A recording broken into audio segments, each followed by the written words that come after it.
Hello, and thank you for giving me the opportunity to share my story with you.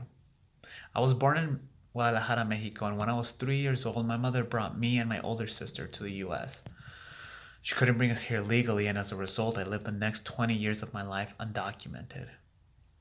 What being undocumented means is I couldn't legally get a job, a driver's license, or financial aid if I wanted to go to college.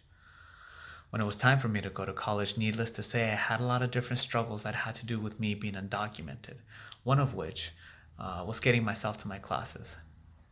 Um, I couldn't afford housing at school, so I had a choice to make. I could take public transportation 3 hours one way, or I could drive without a driver's license. I chose to drive without a driver's license, and during my time in college, I got pulled over several times. It was always minor traffic violations. One time I had a burned out headlight, another time I had a cracked windshield, but every time I was asked to produce a driver's license, and I didn't have it. So the police would impound my car for a month.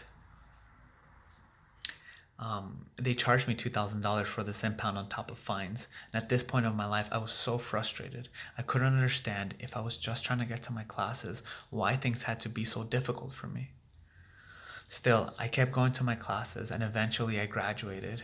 I then married and I was able to get my green card, and I used that to join the Army National Guard. I wanted to serve this country and be able to earn my citizenship. In 2013, I earned my citizenship and I was able to finally put my undocumented nightmare behind me.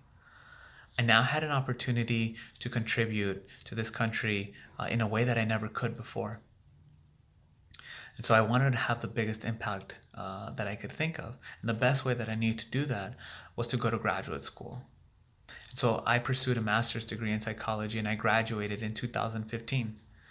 After I graduated, I got a job at a nonprofit organization that creates opportunities for veterans to volunteer in their communities. I work there now as a research analyst. My job is to make sure that veterans are able to develop a stronger sense of purpose after the military through the work they are doing, and to be able to connect with others so that they don't feel isolated. And so you see, what I've been able to do with my life once I got the opportunity to contribute is to serve in the US military and then help veterans find their purpose after the military so that they don't feel forgotten by this country after their military service. A lot of the motivation that I get to contribute comes from my immigrant background. And the beautiful thing is that my story is not unique. Countless generations of immigrants have come to this country hungry for an opportunity to contribute, and they've done it. In order for this generation of immigrants to be able to do the same, we as Americans simply need to let them do it.